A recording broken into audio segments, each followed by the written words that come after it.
Congressional Republicans are bracing for another round of name-calling and criticism from President Trump before returning to Washington next month, fearing his outbursts will complicate their legislative agenda as such behavior becomes a defining feature of his presidency.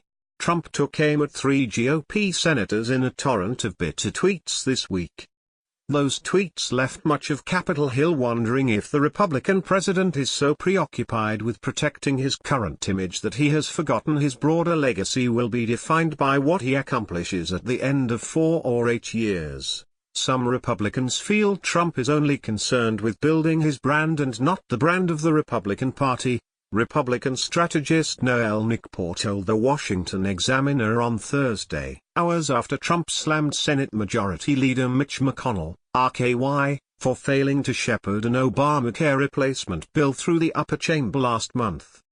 The next day, Trump warned Tennessee Senator Bob Corker his home state is not happy. All the GOP members he continues to trash in public he will eventually need to pass his legislation in the future, Nikpo said. Arizona Senator Jeff Flake, the third Republican lawmaker to be publicly criticized by Trump this week, said the president is inviting a 2020 challenge from someone in his own party with his current style of governing and his vitriol on social media.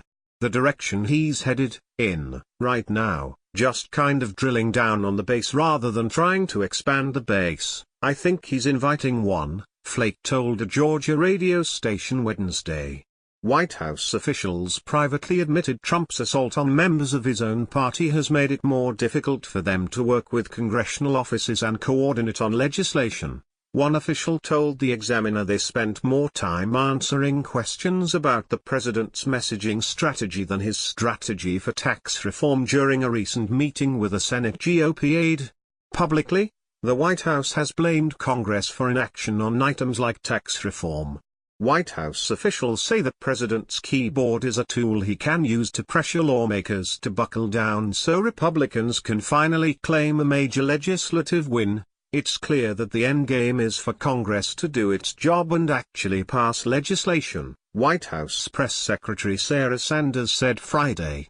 I think the American people are very frustrated with Congress' lack of action, and we're looking for them to step up at this point.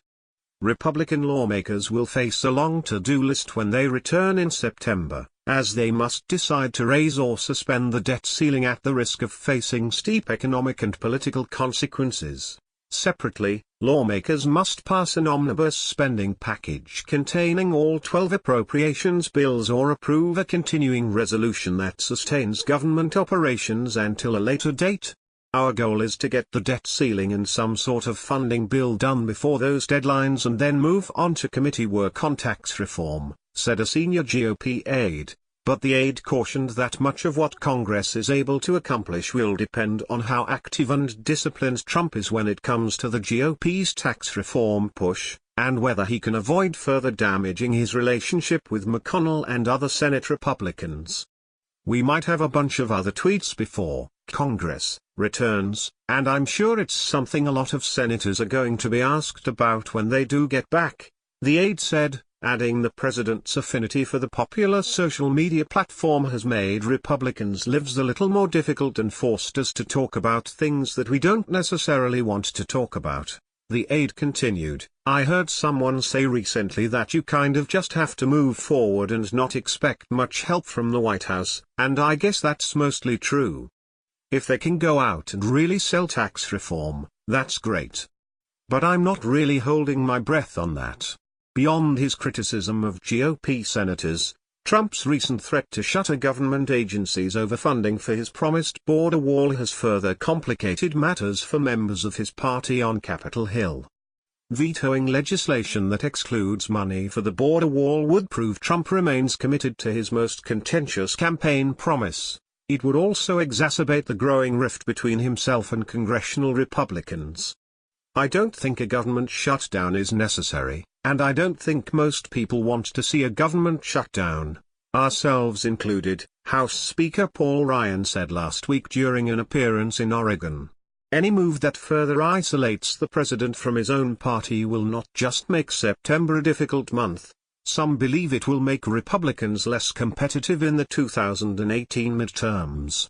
One thing the Democrats have is unity. They may have policies that are not good for the economy, but they all follow the leader and vote for them, Nick Poor told the Examiner. As a national fundraiser, what am I to sell to my donors? I used to sell that if we had a GOP House, Senate, and President we could pass everything we need to be successful. That is not happening, she said.